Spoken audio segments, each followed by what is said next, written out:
Hello students, welcome to GDR Schooling Adda. So ಇವತ್ತಿನ chapter ಬಂದು 6th standard Karnataka state board syllabus social science subject chapter number 5 rise of new religions. Okay, ಹೊಸ religions ಏನ್ ಬಂತು ಅವುಗಳ ಬಗ್ಗೆ ನಾವು ತಿಳ್ಕೊತಾ ಇದೀವಿ. ಸೊ ಈ ಒಂದು ಚಾಪ್ಟರ್ ದಲ್ಲಿ ನಾವು ಜೈನಿಸಂ ಮತ್ತೆ ಬೌದ್ಧಿಸಂ ಬಗ್ಗೆ ತಿಳ್ಕೊಂತಾ ಇದೀವಿ. ಓಕೆ, ಸೊ ಗೌತಮ್ ಬುದ್ಧ, ಮಹಾವೀರ ಅವ್ರ ಬಗ್ಗೆ ಎಲ್ಲ ನಾವು ಸ್ಟಡಿ ಮಾಡ್ತಾ ಇದೀವಿ. ಸೊ ಈ ಒಂದು ಚಾಪ್ಟರ್ ನ ನೋಡೋಣ. ಯಾರು ಕೂಡ ವಿಡಿಯೋನ ಸ್ಕಿಪ್ ಮಾಡಕ್ ಹೋಗಬೇಡಿ, ಕಂಪ್ಲೀಟ್ ಚಾಪ್ಟರ್ ನ ನೋಡಿ, ಅಂಡರ್ಸ್ಟ್ಯಾಂಡ್ ಆಗುತ್ತೆ. ಓಕೆ, ಸೊ ಅದಕ್ಕೂ ಮುಂಚೆ ಯಾರ್ಯಾರೆಲ್ಲ ಚಾನಲ್ ನ ಸಬ್ಸ್ಕ್ರೈಬ್ ಮಾಡಿಲ್ಲ, ಸಬ್ಸ್ಕ್ರೈಬ್ ಮಾಡಿ, ವಿಡಿಯೋನ ಲೈಕ್ ಮಾಡಿ, ಶೇರ್ ಮಾಡಿ ಅಂತ ಹೇಳ್ತಾ, ನಿಮ್ಗೆ ಮತ್ತೆ ಬೇರೆ ಏನಾದ್ರು ಸಬ್ಜೆಕ್ಟ್ ಅಲ್ಲಿ ಏನಾದ್ರು ಬೇಕಿದ್ರೆ ಆ ಇನ್ಫಾರ್ಮೇಶನ್ ಕೂಡ ನಂಗೆ ಕಮೆಂಟ್ ಮೂಲಕ ತಿಳಿಸಬಹುದು. ನಾನು ಆ ಸಬ್ಜೆಕ್ಟ್ ಗಳನ್ನು ಕೂಡ ವಿಡಿಯೋ ಮಾಡಿ ಅಪ್ಲೋಡ್ ಮಾಡ್ತಾ ಇರ್ತೀನಿ. ಓಕೆ, ಸೊ ಚಾಪ್ಟರ್ ನ ಸ್ಟಾರ್ಟ್ ಮಾಡೋಣ. Chapter number 5 6th standard social science subject rise of new religions. Okay, so ಆ ಒಂದು ಚಾಪ್ಟರ್ ನ ನಾವಿಲ್ಲಿ ನೋಡ್ತಾ ಇದ್ದೀವಿ. Okay, around 2600 years ago 62 new religions emerged in the genetic plains. Buddhism and Jainism are important among them. Gautam Buddha was the founder of Buddhism and Vardhamana Mahavira was the important Tirthankara of Jainism. Both were Kshatriyas belonging to a clan of republics. Okay, so ಇಲ್ಲೇನ್ ಹೇಳ್ತಾ ಇದಾರಪ್ಪ ಅಂದ್ರೆ 2600 years ಆಗೋ ಏನಾಗಿತ್ತು ಅಂದ್ರೆ 62 religions ಕಾಣಿಸ್ಕೊಂಡಿತ್ತು. So ಆ ಒಂದು religions ಗಳಲ್ಲಿ important religions ಅಂತಂದ್ರೆ ಬುದ್ಧಿಸಂ ಮತ್ತೆ ಜೈನಿಸಂ ಅಂತ ಹೇಳ್ತಾರೆ. ಸೊ ಬುದ್ಧಿಸಂ ಏನಪ್ಪಾ ಅಂದ್ರೆ ಗೌತಮ ಬುದ್ಧ ಇದರ ಫೌಂಡರ್ ಆಗಿದ್ರು, ಅವರ ಫಾಲೋವರ್ಸ್ ಅನ್ನ ಬುದ್ಧಿಸಂ ಬೌದ್ಧರು ಅಂತ ಹೇಳಿ ಕರಿತೀವಿ. ಸೊ ಆ ಒಂದು ರಿಲಿಜನ್ ನ ಬುದ್ಧಿಸಂ ಅಂತ ಹೇಳಿ ಕರೆದ್ರು. ಓಕೆ, ಸೊ ಅದ್ ಬಿಟ್ರೆ ವರ್ಧಮಾನ್ ಮಹಾವೀರ ಏನಿದ್ದಾರೆ ಅವರು 23 ತೀರ್ಥಂಕರಗಳಲ್ಲಿ ಒಬ್ಬ ಫೇಮಸ್ ತೀರ್ಥಂಕರ. 23 ತೀರ್ಥಂಕರ ಇದ್ರು, ಅದರಲ್ಲಿ ಒಬ್ಬ ಇಂಪಾರ್ಟೆಂಟ್ ತೀರ್ಥಂಕರ ಇವರು ವರ್ಧಮಾನ್ ಮಹಾವೀರ. ಯಾರ ಒಂದು ಧರ್ಮದಲ್ಲಿ ಅಂತಂದ್ರೆ, ಯಾವ ಒಂದು ರಿಲಿಜನ್ ಅಲ್ಲಿ ಅಂತಂದ್ರೆ ಏನು ಜೈನ ರಿಲಿಜನ್ ಅಲ್ಲಿ, ಜೈನಿಸಂ ಅಲ್ಲಿ ಮಹಾವೀರ ಏನಿದ್ದಾರೆ ವರ್ಧಮಾನ್ ಮಹಾವೀರ, ಇವರು ಒಬ್ಬ ಇಂಪಾರ್ಟೆಂಟ್ ತೀರ್ಥಂಕರ ಅಂತ ಹೇಳ್ತಾರೆ. ಸೊ ಓಕೆ, ಈ 2 ರಿಲಿಜನ್ಸ್ ಬಗ್ಗೆ ನಾವು ಇವಾಗ ತಿಳ್ಕೊಂತಾ ಇದೀವಿ. ಈ ಒಂದು ಚಾಪ್ಟರ್ ಅಲ್ಲಿ ತುಂಬಾ ಚೆನ್ನಾಗಿದೆ. ಆವಾಗೆಲ್ಲ ಡೆವಲಪ್ಮೆಂಟ್ ಇವರೆಲ್ಲ ಚೆನ್ನಾಗಿ ಮಾಡಿದ್ರು, ಯಾರು ಗೌತಮ್ ಬುದ್ಧ ಮತ್ತೆ ಮಹಾವೀರ ಅವರು. ಸೊ ಅದ್ರ ಬಗ್ಗೆ ನಾವಿಲ್ಲಿ ನೋಡೋಣ. ಫಸ್ಟ್ ಆಗಿ ನಾವು ನೋಡೋದು ಬುದ್ಧಿಸಂ ಬಗ್ಗೆ. So the religion founded by Gautam Buddha was Buddhism. It was established about 2500 years ago. So ಏನ್ ಹೇಳ್ತಾರಪ್ಪ ಅಂತಂದ್ರೆ ಗೌತಮ ಬುದ್ಧ ಅವರು ಏನಪ್ಪಾ ಅಂತಂದ್ರೆ ಅದರ ಫೌಂಡರ್ ಅಂತ ಹೇಳ್ತಾರೆ ಬುದ್ಧಿಸಂದು. ಅವರ ಹಿಂಬಾಲಕರನ್ನ, ಅವರನ್ನ ಫಾಲೋ ಮಾಡೋರನ್ನ ಬೌದ್ಧರು ಅಂತ ಹೇಳಿ ಕರೀತಾರೆ, ಬೌದ್ಧಾಸ್ ಅಂತ ಹೇಳಿ ಕರೀತಾರೆ. ಸೊ ಆ ಒಂದು ರಿಲಿಜನ್ಗೆ ಬುದ್ಧಿಸಂ ಅಂತ ಹೇಳಿ ಕರೆದ್ರು. ಓಕೆ, ಸೊ ಇದು ಎಸ್ಟಾಬ್ಲಿಷ್ ಆಗಿದ್ದು ಯಾವಾಗಪ್ಪ ಅಂದ್ರೆ 2500 ಇಯರ್ ಆಗೋ. ಓಕೆ, ಸೊ 2500 ಮೊದಲಲ್ಲಿ ಈ ಒಂದು ರಿಲಿಜನ್ ಸ್ಟಾರ್ಟ್ ಆಯ್ತು ಅಂತ ಹೇಳಿ ನಾವು ನೋಡ್ತಾ ಇದ್ದೇವೆ. ಬುದ್ಧಸ್ ಲೈಫ್ ಹೇಗಿತ್ತು, ಗೌತಮ ಬುದ್ಧನ ಲೈಫ್ ಹೇಗಿತ್ತು ಅಂತ ಹೇಳಿ ನಾವಿಲ್ಲಿ ನೋಡೋಣ. Gautam Buddha was born in Lumbini near Kapilavastu of Nepal. Okay, so Gautam Buddha ಅವ್ರು ಎಲ್ಲಿ ಅವ್ರ ಬರ್ತ್ ಆಯ್ತಪ್ಪ ಅಂತಂದ್ರೆ ಲುಂಬಿನಿ. ಓಕೆ, ಲುಂಬಿನಿ ಎಲ್ಲಿದೆ? ಕಪಿಲವಸ್ತು ನೇಪಾಳ್ ಅಲ್ಲಿ ಇರುವಂತಹ ಕಪಿಲವಸ್ತು ಹತ್ರ ಲುಂಬಿನಿ ಅಂತ ಹೇಳಿ ಒಂದು ಗಾರ್ಡನ್ ಇದೆ, ಒಂದು ಏರಿಯಾ ಇದೆ. ಆ ಒಂದು ಏರಿಯಾದಲ್ಲಿ, ಆ ಒಂದು ಲುಂಬಿಣಿಯಲ್ಲಿ ಏನಪ್ಪಾ ಅಂತಂದ್ರೆ ಗೌತಮ ಬುದ್ಧ ಹುಟ್ಟಿದ್ರು ಅಂತ ಹೇಳ್ತಾರೆ. His childhood name was Siddhartha. ಅವ್ರ ಬರ್ತ್ ನೇಮ್ ಅವ್ರು ಚೆನ್ನಾಗಿರುವಾಗ ಅವ್ರಿಗೆ ಇಟ್ಟಿರೋ ಹೆಸರು ಏನಾಗಿತ್ತಪ್ಪ ಅಂದ್ರೆ ಸಿದ್ಧಾರ್ಥ ಅಂತ ಅವರಿಗೆ ಹೆಸರಿಟ್ಟಿದ್ರು. ಓಕೆ, ಸೊ ಗೌತಮ್ ಬುದ್ಧ ಅಂತ ಕರೀತಾರಲ್ಲ ಅಂತ ನೀವು ಕೇಳಬಹುದು. ಗೌತಮ್ ಬುದ್ಧ ಲೇಟರ್ ಆನ್ ಅವರಿಗೆ ಬಂದಂತಹ ಹೆಸರು. ಫಸ್ಟ್ ಅವ್ರ ಹೆಸರೇನಿತ್ತಪ್ಪ ಅಂದ್ರೆ ಸಿದ್ಧಾರ್ಥ ಇತ್ತು. ಸೊ ಏನು ಬೌದ್ಧ ಧರ್ಮವನ್ನ ಎಸ್ಟಾಬ್ಲಿಷ್ ಮಾಡ್ತಾ ಅವರು ತಮ್ಮ ಒಂದು ಧರ್ಮವನ್ನ ಪ್ರಚಾರಣೆ ಮಾಡ್ತಾ ಬಂದ್ರಲ್ಲ, ಈ ರೀತಿಯಾಗಿ ಜೀವನ ಮಾಡ್ಬೇಕು, ಈ ರೀತಿ ಬದುಕಬೇಕು ಅಂತ ಹೇಳಿ ಜನರಿಗೆ ಒಂದು ರೂಟ್ ಅನ್ನ ಹಾಕೊಟ್ರು. ತದನಂತರದಲ್ಲಿ ಅವರನ್ನ ಜನರು ಏನಪ್ಪಾ ಅಂತಂದ್ರೆ ಗೌತಮ ಬುದ್ಧ ಅಂತ ಹೇಳಿ ಕರೀಲಿಕ್ಕೆ ಶುರು ಮಾಡಿದ್ರು. ಓಕೆ, ಸೊ ಅವ್ರ ಅರ್ಲಿಯರ್ ನೇಮ್ ಏನಪ್ಪಾ ಅಂದ್ರೆ ಸಿದ್ಧಾರ್ಥ. His father Shuddhodana. ಅವರ ಫಾದರ್ ಹೆಸರೇನಪ್ಪಾ ಅಂದ್ರೆ ಶುದ್ಧೋಧನ ಅಂತ ಹೇಳಿ ನಾವು ಹೇಳ್ತೀವಿ. ಇವರು ಶಾಕ್ಯ ರಿಪಬ್ಲಿಕ್ ನ, ಶಾಕ್ಯ ಒಂದು ಸಾಮ್ರಾಜ್ಯ ಏನಿತ್ತು ಅದರ ಒಂದೇನಪ್ಪಾ ಅಂತಂದ್ರೆ ಹೆಡ್ ಆಗಿದ್ರು. ಯಾರು? ಶುದ್ಧೋಧನ.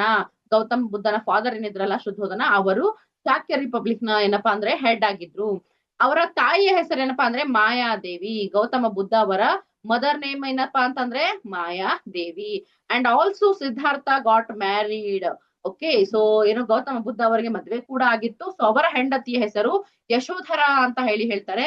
ಹಾಗೆ ಅವರ ಮಗು ಒಂದು ಇತ್ತು ಅವರಿಗೆ, ಗೌತಮ ಬುದ್ಧ ಅವರಿಗೆ. ಅದರ ಹೆಸರು ಏನಪ್ಪಾ, ಮಗನ ಹೆಸರು ಏನು ಅಂದ್ರೆ ರಾಹುಲ್ ಅಂತ ಹೇಳಿ ಅವನ ಮಗನ ಹೆಸರು ಇತ್ತು ಅಂತ ಹೇಳಿ ನಾವು ನೋಡ್ತೇವೆ. ಓಕೆ, ಸೊ ಒಬ್ಬ ಸೇಜ್ ಇದ್ರು, ಒಬ್ಬರ ಋಷಿ ಮುನಿ ಇದ್ರು. ಅವರು ಗೌತಮ್ ಬುದ್ಧನನ್ನ ನೋಡ್ತಾ ಇದ್ದಂಗೆ ಏನಪ್ಪಾ ಅಂದ್ರೆ ಪ್ರಿಡಿಕ್ಷನ್ ಮಾಡಿರ್ತಾರೆ, ಸೊ ಅದು ಏನ್ ಪ್ರಿಡಿಕ್ಷನ್ ಅಂತ ಹೇಳಿ ನೋಡೋಣ. Okay, sage named Asita seeing him as a infant predicted Siddhartha would either be a king of the world or be a sage who would rid the world of its misery. Okay, so on hearing the words of the sage, King Shuddhodana wanted his son to become a king, brought him up in luxury and secluded him from miseries of the world. Still, Siddhartha remained unhappy and an information about childhood. Okay, so ಏನ್ ಹೇಳ್ತಾರಪ್ಪ ಅಂತಂದ್ರೆ ಆ ಋಷಿಗಳು ಏನಪ್ಪಾ ಗೌತಮ ಬುದ್ಧ ಮಗುವಾಗಿದ್ದಾಗ, ಸಿದ್ಧಾರ್ಥ ಹುಟ್ಟಿದ ತಕ್ಷಣ ಮಗುವಾಗಿದ್ದಾಗ ಅವರನ್ನ ನೋಡಿ ಇವ್ರು ಏನ್ ಹೇಳ್ತಾರೆ, ಯಾರು ಅಸಿತಾ ಮುನಿ ಏನಿರ್ತಾರೆ, ಋಷಿ ಏನಿರ್ತಾರೆ, ಅವ್ರು ಏನ್ ಹೇಳ್ತಾರಪ್ಪ ಅಂತಂದ್ರೆ, ಇವನು ದೊಡ್ಡವನಾದ್ಮೇಲೆ, ಯಾರು ಸಿದ್ಧಾರ್ಥ ಅಂದ್ರೆ ಗೌತಮ ಬುದ್ಧ, ಇವನು ದೊಡ್ಡವನಾದ್ಮೇಲೆ ಇಡೀ ಏನಪ್ಪಾ ಅಂತಂದ್ರೆ ಜಗತ್ತಿಗೆ ದೊಡ್ಡ ಒಬ್ಬ ರಾಜ ಆಗ್ತಾನೆ.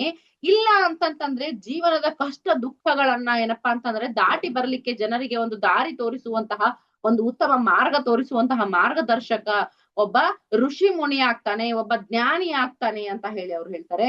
ಸೊ ಆ ಒಂದು ಮಾತುಗಳನ್ನು ಕೇಳಿದಂತ ಶುದ್ಧೋಧನಿಗೆ ಏನಾಗುತ್ತೆ, ಶುದ್ಧೋಧನಿಗೆ ಏನಾಗತ್ತಪ್ಪ ಅಂತಂತಂದ್ರೆ ಅವ್ರಿಗೆ ಬೇಜಾರಾಗ್ಬಿಡುತ್ತೆ. ಅಂದ್ರೆ ನನ್ ಮಗ ಋಷಿ ಮುನಿ ಆಗ್ತಾನ, ಹಾಗ ಆಗ್ಬಾರ್ದಲ್ಲ ಅಂತ ಹೇಳಿ ಅವ್ರ ಏನ್ ಮಾಡ್ತಾರಪ್ಪ, ಅವನಿಗೆ ರಾಜ್ ಮಹಲ್ ಅಲ್ಲಿ ಅವರ ಅರಮನೆಯಲ್ಲಿ ಒಳಗಡೆನೆ ಇಟ್ಕೊಂಡು ಅವರಿಗೆ ಫುಲ್ ಐಷಾರಾಮಿ ಜೀವನ ಕೊಟ್ಟು ಹೊರಗಡೆ ದುಃಖಗಳನ್ನ ಅವರಿಗೆ ತೋರಿಸ್ಲಿಕ್ಕೆ ಬಿಡ್ಲಾರ್ದಂಗೆ ಅವರನ್ನ ಬೆಳೆಸ್ತಾರೆ. ಯಾಕಂದ್ರೆ ಅಸಿತ ಮುನಿ ಏನ್ ಹೇಳಿದ್ರು, ಅಸಿತ ಋಷಿ ಏನ್ ಹೇಳ್ತಾರೆ, ಅವರಿಗೆ ದುಃಖಗಳು ಏನಾದ್ರು ಜನರ ದುಃಖಗಳು ಇವರ ಕಣ್ಣಿಗೆ ಬಂದ್ರೆ, ಇವರ ಹತ್ತಿರಕ್ಕೆ ಬಂದ್ರೆ, ಇವ್ರು ಕಾಣಿಸಿದ್ರೆ ಇವರ ಜೀವನ ಬದಲಾಗುತ್ತೆ. ಇವ್ರೇನಾಗ್ತಾರಪ್ಪ ಅಂದ್ರೆ ಜನರಿಗೆ ಮಾರ್ಗದರ್ಶಿ ಆಗ್ತಾರೆ, ಮತ್ತೆ ದೊಡ್ಡ ಋಷಿ ಮುನಿ ಆಗ್ತಾರೆ, ಜ್ಞಾನಿ ಆಗ್ತಾರೆ ಅಂತ ಹೇಳಿ ಹೇಳಿರ್ತಾರೆ.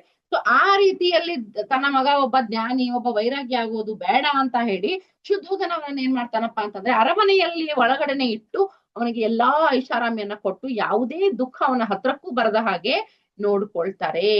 Okay, once while strolling in the city, accidentally he came across an old man, deceased man, a sage, and a funeral procession. All the foreseen made him to renounce the worldly things and motivated him to go in search of the root cause of sorrow. These are the points from Buddha Guru's story. Okay, so ಏನ್ ಹೇಳ್ತಾರಪ್ಪ ಅಂತಂದ್ರೆ, ಒಂದ್ಸಲಿ ಎಷ್ಟೇ ಅವನ್ನ protect ಮಾಡಿ ಅವ್ರ father ಮನೆ ಒಳಗಡೆ ಇಟ್ರು ಕೂಡ, ಅಂದ್ರೆ ಅರಮನೆ ಒಳಗೆ ಇಟ್ರು ಕೂಡ, ಗೌತಮ ಬುದ್ಧ ಏನ್ ಮಾಡ್ತಾರಪ್ಪ ಅಂತಂದ್ರೆ, ನಾನು ಸ್ವಲ್ಪ ಹೊರಗಡೆ ಸುತ್ತಾಡಿ ಬರ್ಬೇಕು ಅಂತ ಹೇಳಿ ಅವರು ಅರಮನೆಯಿಂದ ಹೊರಗಡೆ ಬಂದಾಗ ಅವರು ಊರನ್ನ ಸುತ್ತಬೇಕಾದ್ರೆ ಅವರಿಗೆ ಒಂದು 4 ದೃಶ್ಯಗಳು ಕಾಣಿಸ್ತವೆ. ಏನೇನ್ ಕಾಣಿಸ್ತಾವಪ್ಪ ಅಂತಂದ್ರೆ, ವಯಸ್ಸಾದ ಒಬ್ಬ ಮನುಷ್ಯ ಕಾಣಿಸ್ತಾನೆ, ಒಬ್ಬ ರೋಗಿ ಕಾಣಿಸ್ತಾನೆ, ಒಬ್ಬ ಋಷಿ ಮುನಿ ಕಾಣಿಸ್ತಾನೆ, ಮತ್ತೆ ಒಬ್ರು ಸತ್ತು ಹೋಗಿರೋರ ಒಂದು ಕೊನೆಯ ಕಾರ್ಯಕ್ರಮ ಏನಿರುತ್ತೆ ಅದು ಕೂಡ ಅವರಿಗೆ ಕಾಣಿಸುತ್ತೆ. ಸೊ ಇವುಗಳನ್ನ ನೋಡಿ ಅದೇನಾಗತ್ತಪ್ಪ ಅಂತಂದ್ರೆ ಅವರಿಗೆ ಜೀವನದಲ್ಲಿ ಒಂದು ಬದಲಾವಣೆ ಆಗೋ ತರ ಅವರಿಗೆ ಒಂದು ಭಾವನೆ ಬಂತು. ಅವರಿಗೆ ಇದೆಲ್ಲಕ್ಕೆ ಏನಪ್ಪಾ, ಈ ದುಃಖಕ್ಕೆ ಕಾರಣಗಳೇನು, ಮೂಲ ಏನು ಅಂತ ಅವರು ಹುಡ್ಕೋದಿಕ್ಕೆ ಶುರು ಮಾಡಿದ್ರು. ಸೊ ಈ ಒಂದು 4 ಪಾಯಿಂಟ್ಗಳೇನಿದೆ, ಈ ಒಂದು 4 ಸೀನ್ಗಳೇನಿದೆ, ಈ ಒಂದು ಸೀನ್ಗಳು ಗೌತಮ ಬುದ್ಧನ ಜೀವನದಲ್ಲಿ ಬದಲಾವಣೆ ತರೋದಿಕ್ಕೆ ಕಾರಣ ಆಯ್ತು, ಸಿದ್ಧಾರ್ಥ ಗೌತಮ ಬುದ್ಧ ಆಗೋದಿಕ್ಕೆ ಕಾರಣ ಆಯ್ತು ಅಂತ ಹೇಳಿ ನಾವು ನೋಡ್ತೇವೆ. After these scenes Gautama Buddha ಏನಪ್ಪಾ ಅಂತಂದ್ರೆ ಕಂಪ್ಲೀಟ್ಲಿ ಅವ್ರ ಮೆಂಟಾಲಿಟಿ ಚೇಂಜ್ ಆಗುತ್ತೆ. ಸೊ ಹೀಗಾಗಿ ಅವ್ರು ಏನ್ ಮಾಡ್ತಾರಪ್ಪ ಅಂತಂತಂದ್ರೆ ಅಲ್ಲಿಂದ ಅವರು ಬದಲಾವಣೆಯನ್ನ ಯೋಚನೆಯನ್ನ ಪ್ರಾರಂಭ ಮಾಡ್ತಾರೆ. One night Siddhartha left his family and place without informing anyone. He sought guidance from many sages on the ways of removing sorrow. Still he could not find an answer about the root of sorrow. Finally he sat under a peepal tree in Gaya of Bihar and meditated for many days. He became enlightened there and Siddhartha became a Buddha. Buddha means one who knows. This place is popularly known as Bodha Gaya. Okay.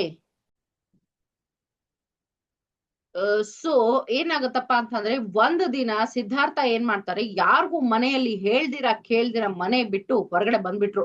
ನನ್ಗಿದೆಲ್ಲ ಬೇಡಪ್ಪ, ಸಂಸಾರ ಜೀವನ ಎಲ್ಲ ಬೇಡ, ನಾನೆಲ್ಲ ತ್ಯಾಗ ಮಾಡ್ತೀನಿ, ನಾನು ಹೊರಗಡೆ ಬಂದು ಜನರ ದುಃಖಕ್ಕೆ ಕೊನೆ ಏನು, ಕಾರಣ ಏನು ಅನ್ನೋದನ್ನ ಹುಡುಕಬೇಕು ಅಂತ ಹೇಳಿ ತಲೆಯಲ್ಲಿ ಬರುತ್ತೆ. ಸೊ ಹೀಗಾಗಿ ಅವ್ರು ಹೊರಟು ಬಿಡ್ತಾರೆ. ಅವ್ರ ದಾರಿಯಲ್ಲಿ ತುಂಬಾ ಜನ ಋಷಿ ಮುನಿಗಳೆಲ್ಲ ಸಿಗ್ತಾರೆ, ಎಲ್ಲರ ತನ ಅವ್ರು ಗೈಡೆನ್ಸ್ ಕೇಳ್ತಾರೆ. ಆದ್ರೆ ಅವರ ಒಂದು ಏನು ಕ್ವಶನ್ ಇತ್ತು ತಲೆಯಲ್ಲಿ, ದುಃಖವನ್ನ ತೆಗೆದು ಹಾಕೋದಿಕ್ಕೆ, ದುಃಖವನ್ನ ಕಡಿತಗೊಳಿಸೋದಿಕ್ಕೆ ಏನಾದ್ರೂ ಒಂದು ಮಾರ್ಗ ಹುಡುಕಬೇಕು ಅಂತ ಹೇಳಿ, ಅದಕ್ಕೆ ಅವ್ರಿಗೆ ಉತ್ತರ ಸಿಗುದೇನೆ ಇಲ್ಲ. ಹೀಗಾಗಿ ಅವರು ತಿರುಗ್ತಾ ತಿರುಗ್ತಾ ಹಾಗೆ ಮುಂದೆ ಹೋಗ್ತಾರೆ. ಫೈನಲ್ ಏನ್ ಮಾಡ್ತಾರಪ್ಪ ಅಂದ್ರೆ ಒಂದು ಪೀಪಲ್ ಟ್ರೀ ಕೆಳಗಡೆ ಕೂತ್ಕೋತಾರೆ. ಪೀಪಲ್ ಟ್ರೀ ಅಂದ್ರೆ ಆಲದ ಮರ. ಓಕೆ, ಸೊ ಆಲದ ಮರದ ಕೆಳಗೆ ಕೂತ್ಕೋತಾರೆ. ಎಲ್ಲಿ? ಗಯಾ ಅನ್ನೋ ಪ್ಲೇಸ್ ಅಲ್ಲಿ. ಓಕೆ, ಸೊ ಗಯಾ ಅನ್ನೋ ಪ್ಲೇಸ್ ಅಲ್ಲಿ ಅವ್ರು ಏನ್ ಮಾಡ್ತಾರಪ್ಪ ಅಂತಂದ್ರೆ ಒಂದು ಆಲದ ಮರದ ಕೆಳಗೆ ಕೂತ್ಕೋತಾರೆ, ಅಲ್ಲಿ ಬಿಹಾರದಲ್ಲಿ. ಸೊ ಅಲ್ಲಿ ಕೂತ್ಕೊಂಡು ಅವ್ರು ಏನ್ ಮಾಡ್ತಾರಪ್ಪ ಅಂದ್ರೆ ಧ್ಯಾನವನ್ನ ಮಾಡ್ತಾರೆ, ಮೆಡಿಟೇಷನ್ ಅನ್ನ ಮಾಡ್ತಾರೆ. ಆ ಮೆಡಿಟೇಷನ್ ಅನ್ನ ಬಹಳ ದಿನಗಳ ಕಾಲವರೆಗೂ ಮಾಡ್ತಾ ಇರ್ತಾರೆ. ಆ ಮೆಡಿಟೇಷನ್ ಮಾಡ್ತಾ ಮಾಡ್ತಾ ಅವರಿಗೆ ಏನಪ್ಪಾ ಅಂತಂದ್ರೆ ಜ್ಞಾನೋದಯ ಆಯ್ತು. ಅವರಿಗೆ ಏನಪ್ಪಾ ಅಂತಂದ್ರೆ ದುಃಖಗಳಿಗೆ ಪರಿಹಾರ ಹೇಗೆ ಕಂಡ್ಕೋಬೇಕು, ದುಃಖವನ್ನ ಮಾನವ ಜನ್ಮದಿಂದ ಹೇಗೆ ದೂರ ಮಾಡಬೇಕು ಅಂತ ಹೇಳಿ ಅವರಿಗೆ ಒಂದಷ್ಟು ತಿಳುವಳಿಕೆ ಬರುತ್ತೆ, ಅವರಿಗೆ ಅರ್ಥ ಆಗುತ್ತೆ.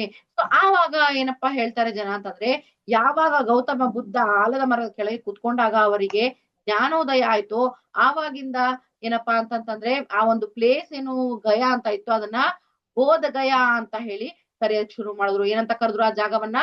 ಬೋಧ ಗಯಾ ಅಂತ ಹೇಳಿ ಕರೆದ್ರು. ಸೊ ಬುದ್ಧ ಅಂದ್ರೆ ಏನಪ್ಪಾ ಅಂತಂದ್ರೆ ಎಲ್ಲವನ್ನು ಬಲ್ಲವನು, ಎಲ್ಲದಕ್ಕೂ ಆನ್ಸರ್ ಗೊತ್ತಿರೋನು ಅಂತ ಹೇಳಿ.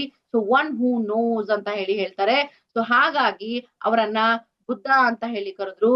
ಬೋಧ ಗಯಾದಲ್ಲಿ ಆ ಮರದ ಕೆಳಗೆ ಏನಪ್ಪಾ ಅಂತಂತಂದ್ರೆ ಕೂತ್ಕೊಂಡು ಅವರಿಗೆ ಜ್ಞಾನೋದಯ ಆಗಿದ್ದಕ್ಕೆ even also peepal tree is called as a Bodhi vriksha. Okay, so ಬೋಧಿ ವೃಕ್ಷ ಅಂತ ಕೂಡ ಅದನ್ನ ಕರೀತಾರೆ, ಆಲದ ಮರವನ್ನ. ಓಕೆ, ಸೊ ಆ ಒಂದು ಮರದ ಕೆಳಗೆ ಕೂತ್ಕೊಂಡು ಮೆಡಿಟೇಷನ್ ಮಾಡಿದಾಗ ಗೌತಮ ಬುದ್ಧ ಅವರಿಗೆ ಜ್ಞಾನೋದಯ ಆಯ್ತು. Then he become as a Gautama Buddha. Okay, so what is the meaning of Buddha? One who knows. Okay, so ದುಃಖಗಳಿಗೆ ಪರಿಹಾರ ಗೊತ್ತಿರೋನು ಅಂತ ಹೇಳಿ ಹೇಳ್ತಾರೆ.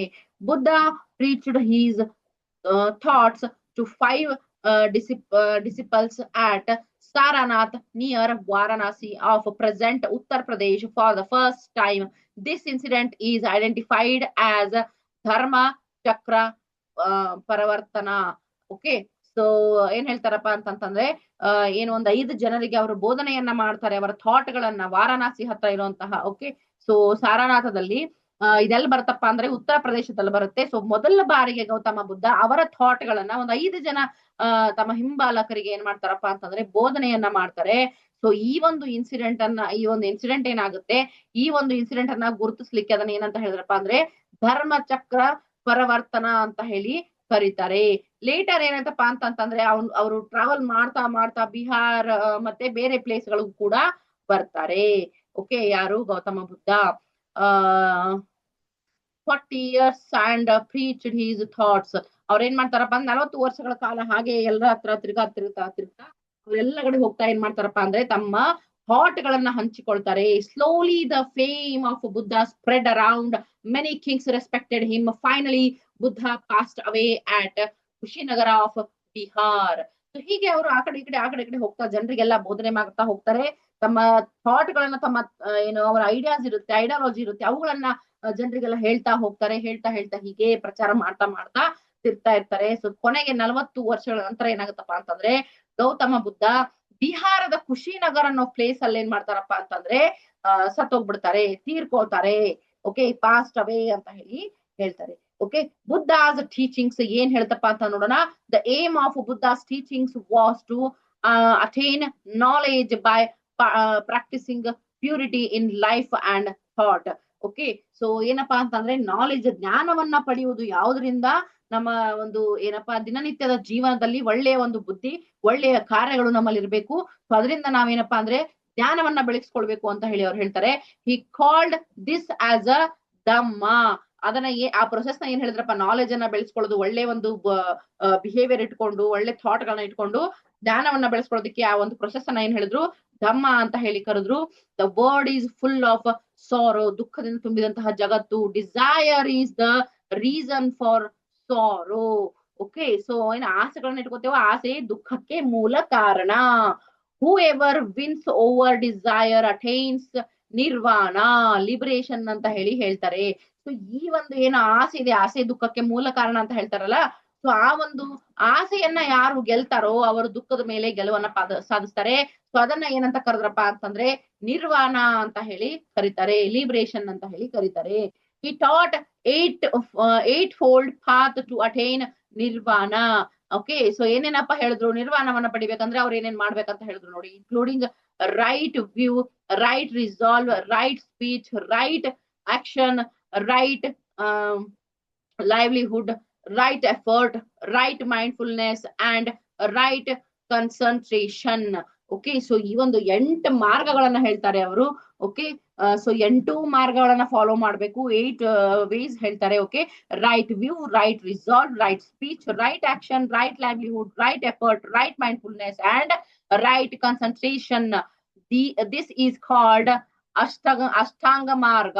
ಸೊ ಈ ಒಂದು 8 ಏನು ಉಪಾಯಗಳನ್ನ ಅವ್ರು ಹೇಳ್ತಾರೆ ಗೌತಮ ಬುದ್ಧ, ಇವುಗಳನ್ನ ಅಷ್ಟಾಂಗ ಮಾರ್ಗ ಅಂತ ಹೇಳಿ ಅವರು ಕರೆದ್ರು. ಓಕೆ, ಎಲ್ರು ಜನ ಅವುಗಳನ್ನ ಏನಂತ ಹೇಳಿ ಕರೀತಾರೆ, ಅಷ್ಟಾಂಗ ಮಾರ್ಗ ಅಂತ ಹೇಳಿ ಹೇಳ್ತಾರೆ. Okay,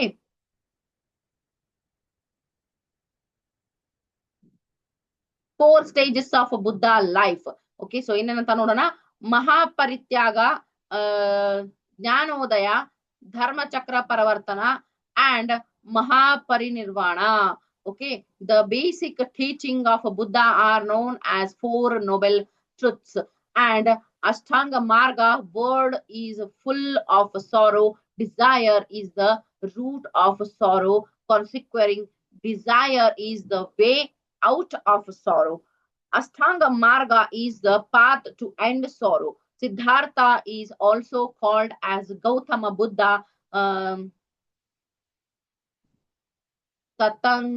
ತಥಾಂಗತ Shakya Muni. Okay, so also Gautama ಬುದ್ಧನಿಗೆ ಏನಪ್ಪಾ ಅಂದ್ರೆ ತಥಾಂಗತ, ಶಾಕ್ಯ ಮುನಿ ಮತ್ತೆ ಸಿದ್ಧಾರ್ಥ ಅಂತ ಎಲ್ಲ ಹೆಸರಿಟ್ಟು ಗೌತಮ ಬುದ್ಧನಿಗೆ.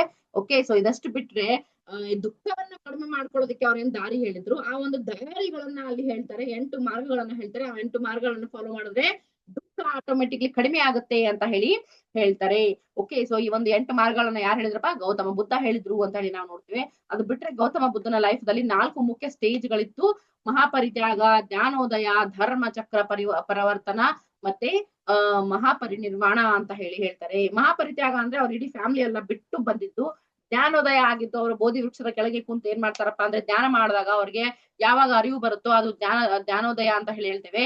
ಧರ್ಮ ಚಕ್ರ ಪರಿವರ್ತನ ಅಂತ ಹೇಳಿ ಕರೆದ್ರು, ಅವರು ವಾರಣಾಸಿಯಲ್ಲಿ ಬಂದು ತಮ್ಮ ಹಿಂಬಾಲಕರಿಗೆ ಅವರು ಬೋಧನೆಯನ್ನ ಮಾಡ್ತಾರಲ್ಲ ಮೊದಲ ಬಾರಿಗೆ, ಅದನ್ನ ಧರ್ಮ ಚಕ್ರ ಪರಿವರ್ತನ ಅಂತ ಹೇಳಿ ಕರೀತಾರೆ.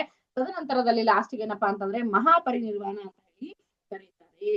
ಓಕೆ, ಸೊ ಇಷ್ಟು ಸ್ಟೇಜ್ಗಳು ಗೌತಮ ಬುದ್ಧಂ ಅವರ ಲೈಫ್ ಅಲ್ಲಿ ಬಂತು ಅಂತ ಹೇಳಿ ನಾವು ನೋಡ್ತೇವೆ. Apart from these, Buddha made it a rule that his disciples should not consume liquor, practice violence, engage in corruption and untruthfulness. Okay, so ಇದನ್ನ ಬಿಟ್ರೆ ಗೌತಮ ಬುದ್ಧ ಅವ್ರು ಏನ್ ಹೇಳಿದ್ದು, ನನ್ನನ್ನ ಯಾರು ಫಾಲೋ ಮಾಡ್ತೀರಿ, ನನ್ನ ಥಾಟ್ಸ್ ಅನ್ನ ಯಾರು ಫಾಲೋ ಮಾಡ್ತೀರಿ, ಅವ್ರು ಏನ್ ಮಾಡಬಾರ್ದು ಅಂತ ಹೇಳ್ತಾರೆ ಗೌತಮ ಬುದ್ಧ. ಏನಪ್ಪಾ ಅಂದ್ರೆ ಮದ್ಯಪಾನ, ಲಿಕ್ಕರ್ ಅನ್ನ ಸೇವಿಸಬಾರ್ದು, ಮದ್ಯಪಾನ ಡ್ರಿಂಕ್ಸ್ ಮಾಡಬಾರ್ದು ಅಂತ ಹೇಳಿ ಹೇಳ್ತಾರೆ. ಆಲ್ಕೋಹಾಲ್ ಕನ್ಸಂಪ್ಷನ್ ಮಾಡಬಾರ್ದು ಅಂತ ಹೇಳಿ ಹೇಳ್ತಾರೆ. ವೈಲೆನ್ಸ್ ಮಾಡಬಾರ್ದು ಅಂತ ಹೇಳಿ ಹೇಳ್ತಾರೆ, ಯಾರನ್ನ ಹೊಡೆಯೋದು, ಬೈಯೋದು, ಟಾರ್ಚರ್ ಮಾಡೋದು ಅಂತ ಒಂದು ಕೆಟ್ಟ ಬುದ್ಧಿ ಅವ್ರಿಗೆ ಇರಬಾರ್ದು ಅಂತ ಹೇಳಿ ಹೇಳ್ತಾರೆ. ಮತ್ತೇನಪ್ಪಾ ಅಂದ್ರೆ ಕರಪ್ಷನ್ ಬುದ್ಧಿ ಕೂಡ ಇರಬಾರ್ದು, ಮತ್ತೆ ಸುಳ್ಳು ಹೇಳ್ಬಾರ್ದು, ಅನ್ಟ್ರೂತ್ಫುಲ್ನೆಸ್ ಇರಬಾರ್ದು ಅಂತ ಹೇಳಿ ಗೌತಮ ಬುದ್ಧ ಹೇಳಿದ್ರು. Like this, the teachings of Buddha were easy and popular as he preached them in Pali, the common people's language. All his teachings were collected in 3 Pitakas by his disciples.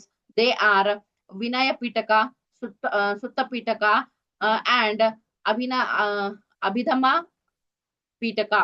Okay, these sacred scripted of the Buddhist are known as Tripitakas.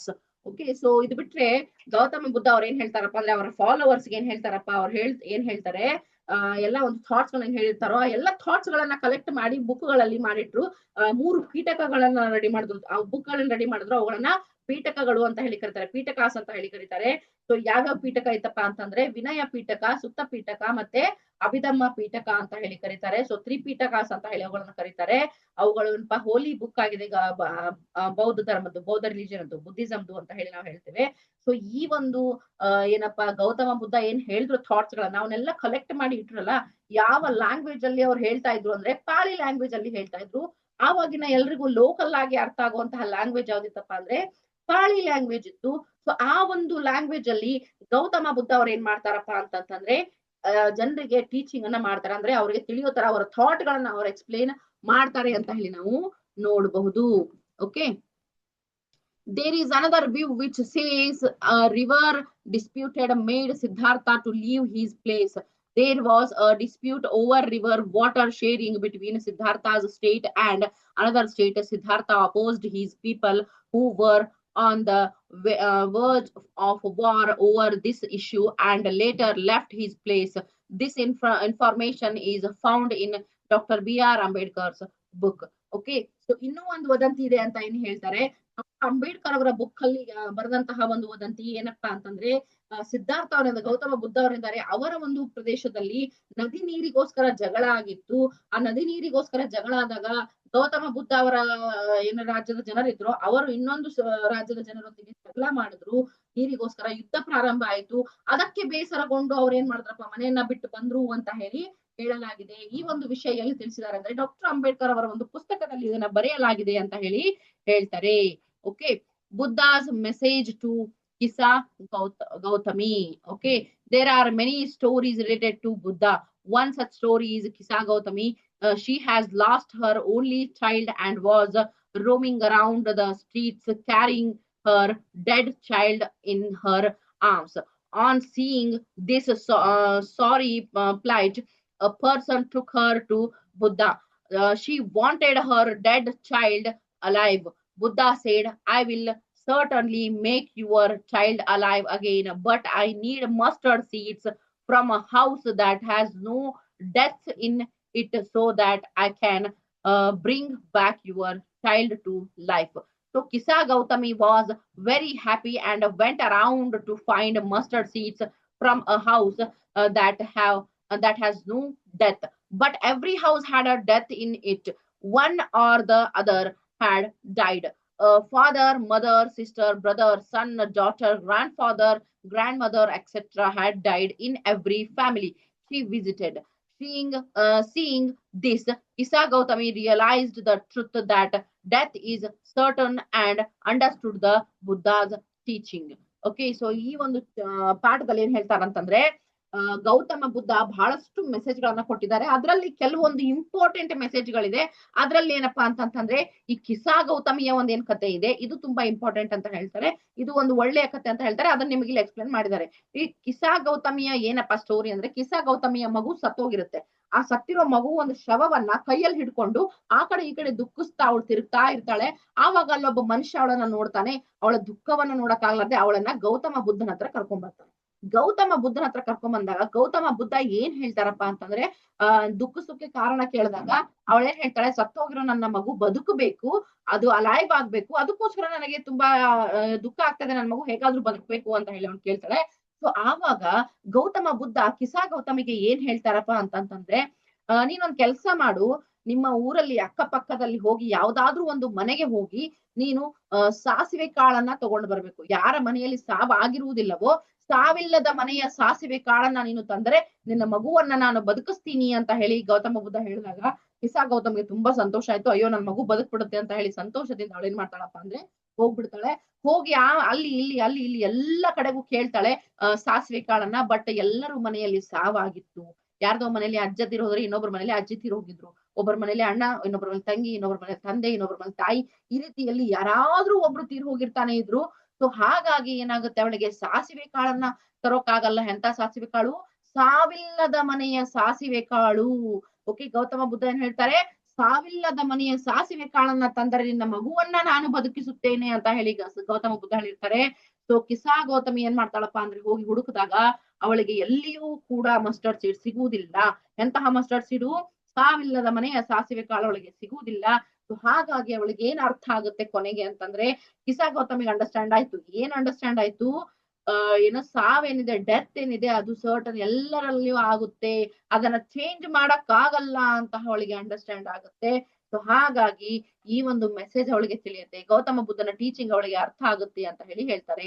So ಇದು ಒಂದು ಕೂಡ ಚೆನ್ನಾಗಿರುವಂತಹ ಕಥೆ. ಗೌತಮ ಬುದ್ಧ ಅವರ ಒಂದು ಜ್ಞಾನ ಬೋಧನೆಯ ಒಂದು ಕಥೆಯಲ್ಲಿ ಇದು ಕೂಡ ಒಂದು ಏನಪ್ಪಾ ಅಂದ್ರೆ ಉತ್ತಮ ಕಥೆಯಾಗಿದೆ ಅಂತ ಹೇಳಿ ನಾವು ನೋಡ್ತೇವೆ. Okay, the Buddha did not right any books. His disciples took notes of his teachings and preserved them. Later, his teachings were compiled in the form of Sutta Pitaka. This book is in Pali language. Okay, so Gautama Buddha ಯಾವುದೇ ಒಂದು thought ಗಳನ್ನ ಬರೆದಿರ್ಲಿಲ್ಲ, ಅವರು ಬರೆದು ಗ್ರಹಿಸಿ ಇಟ್ಟಿರಲಿಲ್ಲ. ಅವರ ಏನು followers ಏನಿದ್ರು, ಅವರ ಹಿಂಬಾಲಕರು ಏನಿದ್ರು, ಅವರು ಗೌತಮ ಬುದ್ಧನ ಟೀಚಿಂಗ್ಸ್ ಗಳನ್ನ ನೋಟ್ ಮಾಡ್ಕೊಳ್ತಾ ಇದ್ರು. ನೋಟ್ ಮಾಡ್ಕೊಂಡು ಅವ್ರು ಏನ್ ಮಾಡ್ತಾ ಇದ್ರಪ್ಪ ಅಂದ್ರೆ ಅವುಗಳನ್ನ ಸ್ಟೋರ್ ಮಾಡಿ ಇಡ್ತಾ ಇದ್ರು. ಸೊ ಹೀಗಾಗಿ ಅವೆಲ್ಲವನ್ನ ಸೇರಿಸಿ ಸುತ್ತಪೀಠಕ ಅಂತ ಹೇಳಿ ರೆಡಿ ಮಾಡಿದ್ರು. ಈ ಸುತ್ತಪೀಠಕ ಏನಪ್ಪಾ ಅಂದ್ರೆ ಪಾಲಿ ಲ್ಯಾಂಗ್ವೇಜ್ ಅಲ್ಲಿ ಇದೆ ಅಂತ ಹೇಳಿ ಹೇಳ್ತಾರೆ.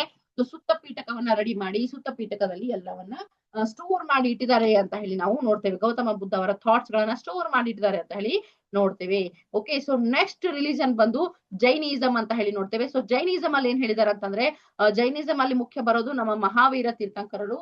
ಓಕೆ, ವರ್ಧಮಾನ ಮಹಾವೀರ, ಅದರಲ್ಲಿ 23 ತೀರ್ಥಂಕರಾಜ್ ಇದ್ರು. ಅದರಲ್ಲಿ ಇವರು ತುಂಬಾ ಇಂಪಾರ್ಟೆಂಟ್ ಆದವರು ಅಂತ ಹೇಳಿ ನಾವು ನೋಡ್ತೇವೆ. ಯಾರು? ಮಹಾವೀರ, ವರ್ಧಮಾನ್ ಮಹಾವೀರ ಅನ್ನೋರು. ಓಕೆ, ಸೊ ಇವ್ರೇನಪ್ಪಾ ಅಂದ್ರೆ 24th ತೀರ್ಥಂಕರ ಅಂತ ಹೇಳಿ ಹೇಳ್ತೇವೆ. ತೀರ್ಥಂಕರ ಮಹಾವೀರ ಏನಪ್ಪಾ ಅಂದ್ರೆ 24th ನಂಬರ್ ತೀರ್ಥಂಕರ ಆಗಿದ್ರು. ಓಕೆ, ಇವ್ರೇನ್ ಮಾಡಿದ್ರಪ್ಪ ಅಂದ್ರೆ ಜೈನಿಸಂ ಅನ್ನ ಜಾಸ್ತಿ ಫೇಮಸ್ ಮಾಡಿದ್ರು, ಎತ್ತರಕ್ಕೆ ತಗೊಂಡ್ ಬಂದ್ರು ಅಂತ ಹೇಳಿ ನಾವು ನೋಡ್ತೀವಿ. He was Born 2500 years ago at Kundagrama near Vaishali. His earlier name was Vardhamana. Vardhaman's father was Siddhartha, was the head of a clan. Okay, so ಏನಪ್ಪಾ ಅಂತಂತಂದ್ರೆ ಇವ್ರು ಮಹಾವೀರ ಏನಿದ್ರಪ್ಪ ಅಂತಂದ್ರೆ ಜೈನ ಧರ್ಮವನ್ನ ಪ್ರಚಾರ ಮಾಡಿ ಏನು ಉನ್ನತಕ್ಕೆ ತಗೊಂಡು ಬಂದಂತವರಲ್ಲಿ ಪ್ರಮುಖರು ಅಂತ ಹೇಳಿ ಹೇಳ್ತೇವೆ. 24th ತೀರ್ಥಂಕರ, ಜೈನಿಸಂ ಅಲ್ಲಿ 24th ತೀರ್ಥಂಕರ ಮಹಾವೀರರಾಗಿದ್ರು. ಸೊ ಮಹಾವೀರರು 2500 ವರ್ಷಗಳ ಹಿಂದೆ ಜನಿಸಿದ್ರು. ಎಲ್ಲಿ? ಕುಂದ ಗ್ರಾಮದಲ್ಲಿ, ವೈಶಾಲಿ ಹತ್ತಿರದ ಕುಂದ ಗ್ರಾಮದಲ್ಲಿ ಅವರು ಜನಿಸ್ತಾರೆ. ಇವರ ಫಾದರ್ ನೇಮ್ ಏನಾಗಿತ್ತಪ್ಪ ಅಂತಂತಂದ್ರೆ ಸಿದ್ಧಾರ್ಥ. ಓಕೆ, ಸೊ ಮಹಾವೀರರ ಅರ್ಲಿಯರ್ ನೇಮ್ ಏನಾಗಿತ್ತಪ್ಪ ಅಂತಂದ್ರೆ ವರ್ಧಮಾನ ಅಂತ ಹೇಳಿ ನಾವು ನೋಡ್ತೇವೆ. ಇವರ ಫಾದರ್ ಏನಿದ್ದಾರೆ ಸಿದ್ಧಾರ್ಥ, ಅವರು ಒಂದು ಗುಂಪಿನ ನಾಯಕರಾಗಿದ್ರು ಅಂತ ಹೇಳಿ ನಾವು ನೋಡ್ತೇವೆ. ಒಂದು ಸ್ಥಳದ ನಾಯಕರಾಗಿದ್ರು ಅಂತ ಹೇಳಿ ನಾವು ನೋಡ್ತೇವೆ. Vardhaman's mother was Trishaladevi. ವರ್ಧಮಾನ್ ಅವರ ತಾಯಿಯ ಹೆಸರೇನಾಗಿತ್ತಪ್ಪ? ತ್ರಿಶಲಾದೇವಿ ಅಂತ ಹೇಳಿ ಅವರ ಹೆಸರಾಗಿತ್ತು. Vardhaman left his home in search of enlightenment. He spent some time as a Digambara Muni. Later, he spent 12 years in Penang and became a Jaina. So ಏನ್ ಹೇಳ್ತಾರಪ್ಪ ಅಂತಂದ್ರೆ, ವರ್ಧಮಾನ್ ಅವರ ತಾಯಿ ಹೆಸರು ತ್ರಿಶಲಾದೇವಿ ಆಗಿತ್ತು. ವರ್ಧಮಾನ್ ಅವ್ರು ಏನ್ ಮಾಡ್ತಾರಪ್ಪ ಅಂದ್ರೆ ಅವ್ರ ಮನೆಯನ್ನ ಬಿಟ್ಟು ಏನಪ್ಪಾ ಅಂತಂದ್ರೆ ಜ್ಞಾನದ ಹುಡುಕಿನಲ್ಲಿ ಎನ್ಲೈಟ್ಮೆಂಟ್ ಕಡೆಗೆ ಹೊರಟ್ಬಿಡ್ತಾರೆ, ಜ್ಞಾನೋದಯದ ಕಡೆಗೆ ಬೆಳಕಿನತ್ತ ಹೋಗ್ತಾರೆ. ಓಕೆ, ಸೊ ದಿಗಂಬರ ಮುನಿಯಾಗಿ ಸ್ವಲ್ಪ ಕಾಲವನ್ನ ಕಳೀತಾರೆ. ಆ ನಂತರದಲ್ಲಿ ಏನ್ ಮಾಡ್ತಾರಪ್ಪ ಅಂದ್ರೆ 12 ವರ್ಷಗಳ ಕಾಲ ಅವ್ರ ಏನ್ ಮಾಡ್ತಾರಪ್ಪ ಅಂತಂದ್ರೆ ಹುಡುಕಾಟದಲ್ಲಿದ್ದಾಗ, ಜ್ಞಾನದ ಹುಡುಕಾಟದಲ್ಲಿ ತಮ್ಮ ಜೀವನವನ್ನ ಕಳೆದ ನಂತರ ಇವ್ರು ಏನ್ ಮಾಡ್ತಾರಪ್ಪ ಅಂದ್ರೆ ಜ್ಞಾನದ ಒಂದು ತಪಸ್ಸಿನಲ್ಲಿ ಒಂದು ಏನಪ್ಪಾ ಅಂದ್ರೆ ತತ್ವಗಳನ್ನ ಫಾಲೋ ಮಾಡ್ತಾ ಅವ್ರು ಕಲಿತಾರೆ. ಅವ್ರಿಗೆ ಯಾಕಂತಂದ್ರೆ ಒಂದು ಜ್ಞಾನದ ಹುಡುಕಾಟ, ಒಂದು ಹಸಿವು ಓಕೆ, ಸೊ 12 ವರ್ಷಗಳ ಕಾಲ ಏನಪ್ಪಾ ಅಂತಂತಂದ್ರೆ ಇವರು ತಪಸ್ಸನ್ನ ಮಾಡ್ತಾರೆ. ತಪಸ್ಸನ್ನ ಮಾಡಿದ್ರ ಮೇಲೆ ಅವ್ರನ್ನ ಏನಂತ ಕರೀತಾರಪ್ಪ ಅಂದ್ರೆ ಜೀನಾ ಅಂತ ಹೇಳಿ ಕರೆದ್ರು. ಜೀನಾ ಅಂದ್ರೆ ಏನು ಅಂತಂತಂದ್ರೆ the one who has conquered attachment, ಮೋಹ. ಏನಪ್ಪಾ ಅಂದ್ರೆ ಮೋಹದಿಂದ ಹೊರತುಪಡಿಸಿದವರು, ಮೋಹವನ್ನ ಗೆದ್ದವರು ಅಂತ ಹೇಳಿ ನಾವು ಹೇಳ್ತೇವೆ. ಯಾರು? ಏನಪ್ಪಾ ಅಂದ್ರೆ ಗೌತಮ ಬುದ್ಧ. ಜೀನಾ ಅಂತ ಹೇಳಿ ಕರೀತಾರೆ. ಜೀನಾ ಅಂದ್ರೆ ಏನು? ಮೋಹವನ್ನ ಗೆದ್ದವರು, ಆಸೆ ಆಕಾಂಕ್ಷೆ ಮೋಹಗಳನ್ನೆಲ್ಲ ಗೆದ್ದು ಬಂದ್ರು. His followers are called as a Jains. Okay, ಈ ಒಂದು ಏನಪ್ಪಾ ಅಂತಂದ್ರೆ ಮಹಾವೀರರ ಒಂದು ಫಾಲೋವರ್ಸ್ ಯಾರಿದ್ದಾರೋ ಅವರನ್ನ ಜೈನರು ಅಂತ ಹೇಳಿ ಕರೀತಾರೆ. Mahavira preach to all classes. He left his body at Pavapuri in present Bihar. Okay, so ಏನಪ್ಪಾ ಅಂತಂದ್ರೆ ಅವರು ಯಾವುದೇ ಒಂದು ಇದೆ ಅಂತ ಯಾವುದೇ ಕ್ಲಾಸ್ಗಳಿಗಲ್ಲ, ಎಲ್ಲಾ ಕ್ಲಾಸ್ಗಳಿಗೂ ಕೂಡ ಅವರು ಏನಪ್ಪಾ ಅಂತಂದ್ರೆ ಬೋಧನೆಯನ್ನ ಮಾಡ್ತಾರೆ, ತಮ್ಮ ಥಾಟ್ ಗಳನ್ನ ಕಲಿಸ್ಕೊಡ್ತಾರೆ, ಹೇಳ್ಕೊಡ್ತಾರೆ. ಅವರು ತಮ್ಮ ದೇಹವನ್ನ ತ್ಯಾಗ ಮಾಡಿದ್ದು ಎಲ್ಲಿ ಅಂತಂದ್ರೆ ಪಾವಪುರಿಯಲ್ಲಿ, ಬಿಹಾರದಲ್ಲಿರುವಂತಹ ಪಾವಪುರಿ ಅಂತ ಹೇಳಿ ನಾವು ನೋಡ್ತೇವೆ. ಮಹಾವೀರ್ ಅವರ ಟೀಚಿಂಗ್ಸ್ ಏನಿತ್ತು ನೋಡೋಣ. Vardhamana Mahavir taught non-violence to his disciples. He wanted them not to commit theft and amazing wealth and not to lie. He preached celibacy. Jainism has given more prominence to non-violence than any other religion in the world. Mahavira's teachings are the continuation of 23rd Tirthankara Parshvanatha. Okay, so ಏನ್ ಹೇಳ್ತಾರಪ್ಪ ಅಂತಂದ್ರೆ ಮಹಾವೀರ ಅವರು ಏನು ಬೋಧನೆ ಮಾಡ್ತಾ ಇದ್ರು ತಮ್ಮ followers ಗಳಿಗೆ ಅಂತ ಹೇಳಿದ್ರೆ ಏನು ನಾನ್ ವೈಲೆನ್ಸ್, ಅಹಿಂಸೆಯನ್ನ ಮಾಡ್ಬೇಕು ಅಂತ ಹೇಳಿ, ಅಂದ್ರೆ ಹಿಂಸೆಯನ್ನ ಮಾಡಬಾರ್ದು, ಅಹಿಂಸಾ ಪಾಲಕರಾಗಿರ್ಬೇಕು ಅಂತ ಹೇಳಿ ಹೇಳ್ತಾರೆ. ಅಹಿಂಸೆಯನ್ನ ಅವರು ಬೋಧಿಸಿದ್ರು. ಓಕೆ, ಟಾರ್ಚರ್ ಮಾಡಬಾರ್ದು, ಜನರಿಗೆ ಹರ್ಟ್ ಮಾಡಬಾರ್ದು, ಅಹಿಂಸೆವಾದಿಗಳಾಗಿರ್ಬೇಕು ಅಂತ ಹೇಳಿ ಹೇಳ್ತಾರೆ. ಅದು ಬಿಟ್ರೆ ಅವ್ರು ಏನ್ ಹೇಳ್ತಾರಪ್ಪ ಅಂತಂತಂದ್ರೆ ಮತ್ತೆ ಏನಪ್ಪಾ ಅಂತಂದ್ರೆ ಕಳ್ತನವನ್ನ ಮಾಡಬಾರ್ದು, ಓಕೆ, ಬೇರೆಯವ್ರಿಗೆ ಕೆಟ್ಟದ್ದನ್ನ ಮಾಡಬಾರ್ದು, ಸುಳ್ಳು ಹೇಳ್ಬಾರ್ದು, ಒಳ್ಳೆಯ ಒಂದು ಶಾರೀರವನ್ನ ಆರೋಗ್ಯವನ್ನ ಕಾಪಾಡ್ಕೊಳ್ಬೇಕು ಅಂತ ಹೇಳಿ ಅವ್ರು ಹೇಳ್ತಾರೆ. ಸೊ ಇದೇ ಒಂದು ಬೋಧನೆಯನ್ನ ಎಲ್ರಿಗೂ ಅವರು ಮಾಡ್ತಾರೆ ಅಂತ ಹೇಳಿ ನಾವು ನೋಡ್ತೇವೆ. ಸೊ ಏನಪ್ಪಾ ಅಂತಂದ್ರೆ ಜೈನಿಸಂ ಅಲ್ಲಿ ಏನಪ್ಪಾ ನಾನ್ ವೈಲೆನ್ಸ್ ಏನಿದೆ ಅದು ಬೇರೆ ಯಾವ ರಿಲಿಜನ್ ಕೂಡ ಅಷ್ಟೊಂದು ಇಲ್ಲ, ಅಷ್ಟೊಂದರ ಮಟ್ಟಿಗೆ ಅವರು ಫಾಲೋ ಮಾಡ್ತಾರೆ ನಾನ್ ವೈಲೆನ್ಸ್ ಅನ್ನ. ಓಕೆ, ಸೊ ಮಹಾವೀರರು ಏನ್ ಟೀಚಿಂಗ್ ಹೇಳಿದ್ರು ಇವು ಕಂಟಿನ್ಯೂಯೇಷನ್ ಇತ್ತು.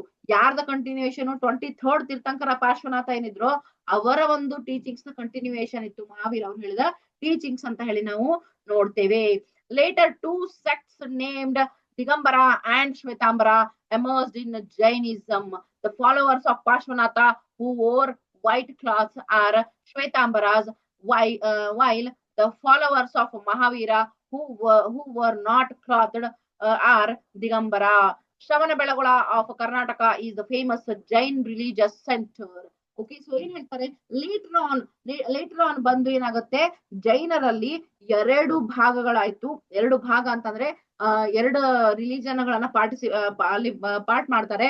ಏನಂತ ಹೇಳಿ, ದಿಗಂಬರ ಮತ್ತೆ Shvetambara. Both are Jainas. Okay, both are follow same religion, both are Jainas, but they divided into 2 parts, Digambaras and Shvetambaras.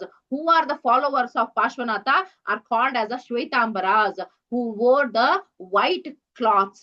Okay, so ಪಾರ್ಶ್ವನಾಥನ ಫಾಲೋವರ್ಸ್ ಏನಿದ್ದಾರೆ ಶ್ವೇತಾಂಬರ ಅಂತ ಕರೀತಾರೆ. ಅವ್ರ ಏನ್ ಮಾಡ್ತಾರಪ್ಪ ಅಂದ್ರೆ ಬಿಳಿಯ ಬಟ್ಟೆಗಳನ್ನ ಧರಿಸ್ತಾರೆ. ಓಕೆ, ಬಿಳಿಯ ಬಟ್ಟೆಗಳನ್ನ ಧರಿಸಿ ಈವನ್ ಗಾಳಿಯಲ್ಲಿರೋ ಮೈಕ್ರೋ ಆರ್ಗಾನಿಸಮ್ಸ್ ಕೂಡ ಬಾಯಲ್ಲಿ ಹೋಗ್ಬಾರ್ದು ಅನ್ನೋದಕ್ಕೋಸ್ಕರ ಅವರು ಮಾಸ್ಕ್ ಅನ್ನ ಕೂಡ ಧರಿಸ್ತಾರೆ. Okay, so like this Shvetambara ಅವ್ರ ಅಂತ ಹೇಳಿ ಕರೀತಾರೆ. ಅದು ಬಿಟ್ರೆ ಏನು ಮಹಾವೀರ ಅವರ ಫಾಲೋವರ್ಸ್ ಏನಿದ್ದಾರೆ ಅವರನ್ನ ದಿಗಂಬರ ಅಂತ ಹೇಳಿ ಕರೆದ್ರು. ಆ ಒಂದು ಫಾಲೋವರ್ಸ್ ಏನಪ್ಪಾ ಅಂತಂದ್ರೆ ಬಟ್ಟೆಗಳನ್ನ ಧರಿಸುವುದಿಲ್ಲ, ನಗ್ನ ಸ್ಥಿತಿಯಲ್ಲಿ ಅವರು ಇರ್ತಾರೆ, ಅವರನ್ನ ದಿಗಂಬರ ಅಂತ ಹೇಳಿ ಕರೀತಾರೆ. ಓಕೆ, ಸೊ ಶ್ರವಣಬೆಳಗೊಳ ಏನಪ್ಪಾ ಅಂತಂತಂದ್ರೆ ಜೈನರಿಗೆ ಒಂದು ರಿಲಿಜಿಯಸ್ ಸೆಂಟರ್ ಆಗಿದೆ ಕರ್ನಾಟಕದಲ್ಲಿರುವಂತಹ ಶ್ರವಣಬೆಳಗೊಳ ಅಂತ ಹೇಳಿ ನಾವು ನೋಡ್ತೀವಿ. These are the 2 important religions. Okay, we have saw now Jainism and Buddhism. Okay, Buddhism ಅಲ್ಲಿ ಗೌತಮ ಬುದ್ಧರ ಬಗ್ಗೆ ನೋಡಿದ್ವಿ, ಜೈನಿಸಂ ಅಲ್ಲಿ ಮಹಾವೀರರ ಬಗ್ಗೆ ನಾವು ನೋಡಿದ್ವಿ. Okay, Mahajanapadas and republics. Okay, so ಇವುಗಳ ಬಗ್ಗೆ ಈಗ ನೋಡೋಣ. Mahajanapadas. Now let us go back 2500 years. That was the time of Buddha. There were 16 kingdoms, big and small, in the Sindhu Gangetic plain. In Buddhist literature, they are called Mahajanapadas. Among them, Magadha, Kosala, and Vatsa were famous Mahajanapadas. They were ruled by the kings. Okay, so ಅವಾಗ ಏನಿತ್ತಪ್ಪ ಅಂತಂದ್ರೆ ಮಹಾಜನಪದ ಮತ್ತೆ republic ಅಂತ ಹೇಳ್ತಾರೆ. So republic ಮತ್ತೆ ಮಹಾಜನಪದಗಳ ಬಗ್ಗೆ ನೋಡೋಣ. 2500 years earlier ಅಲ್ಲಿ ಗೌತಮ ಬುದ್ಧ ಏನಿದ್ರು ಆ ಒಂದು ಟೈಮ್ ಅಲ್ಲಿ 16 ಕಿಂಗ್ಡಮ್ಸ್ ಇತ್ತು. ಅವುಗಳಲ್ಲಿ ಕೆಲವೊಂದು ಏನಪ್ಪಾ ಅಂತಂದ್ರೆ ಸಿಂಧು ಮತ್ತು ಗಂಗೆ ನದಿಗಳ ಒಂದು ಪ್ಲೇನ್ ಏನಿದೆ, ಮೈದಾನ ಪ್ರದೇಶ ಏನಿದೆ, ಅಲ್ಲಿ ಜನ ವಾಸಿಸ್ತಾ ಇದ್ರು. ಸೊ ಅಲ್ಲಿ ಅವ್ರೇನಪ್ಪಾ ಅಂತಂತಂದ್ರೆ ಬುದ್ಧಿಸ್ಟ್ ಲಿಟ್ರೇಚರ್ ಅನ್ನ ಅಲ್ಲಿ ಏನಪ್ಪಾ ಅಂತಂದ್ರೆ ಜಾಸ್ತಿ ಬೆಳೆಸಿದ್ರು ಅಂತ ಹೇಳಿ ನಾವು ನೋಡ್ತೇವೆ. ಆ ಒಂದು ಸ್ಥಳಗಳನ್ನ ಮಹಾ ಜನಪದ ಅಂತ ಹೇಳಿ ಕರೆದ್ರು. ಓಕೆ, ಸೊ ಇವುಗಳಲ್ಲಿ ಯಾವ್ಯಾವ್ದಪ್ಪ ಅಂತಂದ್ರೆ ಮಗಧ, ಕೋಸಲ ಮತ್ತೆ ವತ್ಸ ಅನ್ನುವಂತಹ ಏನ್ ಫೇಮಸ್ ಏರಿಯಾಗಳಿವೆ ಅವುಗಳನ್ನ ಏನು ಪ್ರಮುಖ ಮಹಾಜನಪದಗಳು ಅಂತ ಹೇಳಿ ಕರೀತಾರೆ. ಓಕೆ, ಸೊ ಇವುಗಳನ್ನು ಕೂಡ ಏನಪ್ಪಾ ಅಂತಂದ್ರೆ ರಾಜರ ಆಳ್ವಿಕೆಯಲ್ಲಿ ಇದ್ದವು ಅಂತ ಹೇಳಿ ನಾವು ನೋಡ್ತೇವೆ. ಓಕೆ, ಸೊ ರಿಪಬ್ಲಿಕ್ಸ್ ಅಂತ ಹೇಳಿದಾಗ in the same period many States var ruled by representatives of the people, they were called republics. Okay, so ಕೆಲವೊಂದು ಏನಪ್ಪಾ ಏರಿಯಾಗಳು ಹೆಂಗಿತ್ತಂತಂದ್ರೆ ಅಲ್ಲಿ ಪಬ್ಲಿಕ್ ರಿಪ್ರೆಸೆಂಟೇಟಿವ್ಸ್ ಗಳು ಏನ್ ಮಾಡ್ತಾ ಇದ್ರಪ್ಪ ಅಂತಂದ್ರೆ ರೂಲ್ ಮಾಡ್ತಾ ಇದ್ರು. ಅಂತಹ ಏರಿಯಾಗಳನ್ನ ರಿಪಬ್ಲಿಕ್ ಗಣರಾಜ್ಯ ಅಂತ ಹೇಳಿ ಕರಿತಾ ಇದ್ರು ಅಂತ ಹೇಳಿ ನಾವು ನೋಡ್ತೇವೆ. The most important among the republic was Vajji Vrijji ಅಂತ ಹೇಳಿ ಕರೀತಾರೆ. Vajji it was a union of many republics. Vaishali city of Bihar was its capital. Okay, so ಅದರ ಒಂದು ಕ್ಯಾಪಿಟಲ್ ಯಾವ್ದಾಗಿತ್ತಪ್ಪ ಅಂದ್ರೆ ವೈಶಾಲಿ, ಬಿಹಾರ್ ನಗರದಲ್ಲಿ ವೈಶಾಲಿ ಅದರ ಕ್ಯಾಪಿಟಲ್ ಆಗಿತ್ತು. ವಜ್ಜಿ ಹ್ಯಾಡ್ ಅ ಸಭಾ consisting of elder and younger members taking care of the administration. Members of the Sabha were addressed as Raja. All matters related to the union were discussed at the Sabha meetings. So ಅಲ್ಲಿ ಅವ್ರಿಗೆ ಎಲ್ರಿಗೂ discuss ಮಾಡ್ಲಿಕ್ಕೆ ಸಭೆ ಅಂತ ಹೇಳಿ ಮಾಡ್ತಾ ಇದ್ರು. So ಸಭೆಯಲ್ಲಿ ಕೂತ್ಕೊಂಡು ಎಲ್ಲ ಯಾರ್ಯಾರಪ್ಪ ಅಂತಂತಂದ್ರೆ ಊರಿನ ಹಿರಿಯರಾಗಿರಬಹುದು, ಯಂಗ್ ಜನರಾಗಿರ್ಬೋದು, ಎಲ್ಲರೂ ಪಾರ್ಟಿಸಿಪೇಟ್ ಮಾಡ್ತಾ ಇದ್ರು, ಬಹಳ ಜನ ಪಾರ್ಟಿಸಿಪೇಟ್ ಮಾಡ್ತಾ ಇದ್ರು. ಸೊ ಆ ಸಭೆಯ ಮೆಂಬರ್ಸ್ ಏನಿರ್ತಾ ಇದ್ರು ಅವರಿಗೆ ರಾಜ ಅಂತ ಹೇಳಿ ಕರಿತಾ ಇದ್ರು. ಅವ್ರು ಏನ್ ಮಾಡ್ತಾ ಇದ್ರಪ್ಪ ಅಂತ ಬಂದಲ್ಲಿ ನಾರ್ಮಲ್ ಪೀಪಲ್ಸ್ ಪಬ್ಲಿಕ್ ಏನಿದ್ದಾರೆ ಅವರ ಒಂದು ಇಶ್ಯೂಸ್ ಬಗ್ಗೆ ಅಲ್ಲಿ ಡಿಸ್ಕಷನ್ ಗಳನ್ನ ಮಾಡ್ತಾ ಇದ್ರು, ಚರ್ಚೆಯನ್ನ ಮಾಡ್ತಾ ಇದ್ರು ಅಂತ ಹೇಳಿ ನಾವು ನೋಡ್ತೇವೆ. ಓಕೆ, ಸೊ ಇಲ್ಲೇನಪ್ಪಾ ನೋಡ್ತಾ ಇದ್ರಿ ನೀವು, ನಿಮ್ಮ ಎಕ್ಸರ್ಸೈಸ್ ಸ್ಟಾರ್ಟ್ ಆಗುತ್ತೆ. ಸೊ ಗೌತಮ ಬುದ್ಧ ಮತ್ತೆ ವರ್ಧಮಾನ ಮಹಾವೀರರ ಬಗ್ಗೆ ಇಲ್ಲಿ ನೋಡಿದ್ರಿ. ಅದು ಬಿಟ್ರೆ ಮಹಾಜನಪದ ಮತ್ತೆ ರಿಪಬ್ಲಿಕ್ ಬಗ್ಗೆ ನೋಡಿದ್ರಿ. ಅವೆಲ್ಲರ ಮೇಲೆ ಇಲ್ಲಿ ಕ್ವಶನ್ಸ್ ಗಳಿವೆ. ಸೊ ಈ ಒಂದು ಕ್ವಶನ್ ಗಳನ್ನ ನೀವೆಲ್ಲ ಸಾಲ್ವ್ ಮಾಡ್ಬೇಕು. ಓಕೆ, ಸೊ ಏನಾದ್ರು ಅಂಡರ್ಸ್ಟ್ಯಾಂಡ್ ಆಗಿಲ್ಲ ಅಂದ್ರೆ ನೀವು ನನಗೆ ಕಮೆಂಟ್ ಮೂಲಕ ತಿಳಿಸಬಹುದು. ಓಕೆ, ಸೊ ಯಾರ್ಯಾರಿಗೆಲ್ಲ ಚಾಪ್ಟರ್ ಅಂಡರ್ಸ್ಟ್ಯಾಂಡ್ ಆಗಿದೆ, ಅಂಡರ್ಸ್ಟ್ಯಾಂಡ್ ಆಗಿಲ್ಲ, ಏನೇ ಇದ್ರು ಕೂಡ ನನಗೆ ಕಮೆಂಟ್ ಮೂಲಕ ತಿಳಿಸಿ. ಮತ್ತೇನಾದ್ರೂ ಬೇರೆ ಟಾಪಿಕ್ಸ್ ಅಲ್ಲಿ ಏನಾದ್ರು ನಿಮ್ಗೆ ಡೌಟ್ಸ್ ಇದ್ರೆ ಅದನ್ನು ಕೂಡ ಕಮೆಂಟ್ ಮಾಡಿ ಅಂತ ಹೇಳ್ತಾ ನೆಕ್ಸ್ಟ್ ಚಾಪ್ಟರ್ ನ ಆದಷ್ಟು ಬೇಗ ಅಪ್ಲೋಡ್ ಮಾಡ್ತೀನಿ. ಅಗೇನ್ ಐ ಆಮ್ ಆಸ್ಕಿಂಗ್, ಯಾರೆಲ್ಲ ಸಬ್ಸ್ಕ್ರೈಬ್ ಮಾಡಿಲ್ಲ ಚಾನಲ್ ಸಬ್ಸ್ಕ್ರೈಬ್ ಮಾಡಿ, ವಿಡಿಯೋ ಲೈಕ್ ಮಾಡಿ, ಶೇರ್ ಮಾಡಿ ಅಂತ ಹೇಳ್ತಾ ಮತ್ತೆ ನೆಕ್ಸ್ಟ್ ಚಾಪ್ಟರ್ ಅಲ್ಲಿ ಮತ್ತೆ ನಿಮ್ಗೆ ಭೇಟಿ ಆಗ್ತೀನಿ. ಅಲ್ಲಿವರೆಗೂ have a nice day. Bye bye.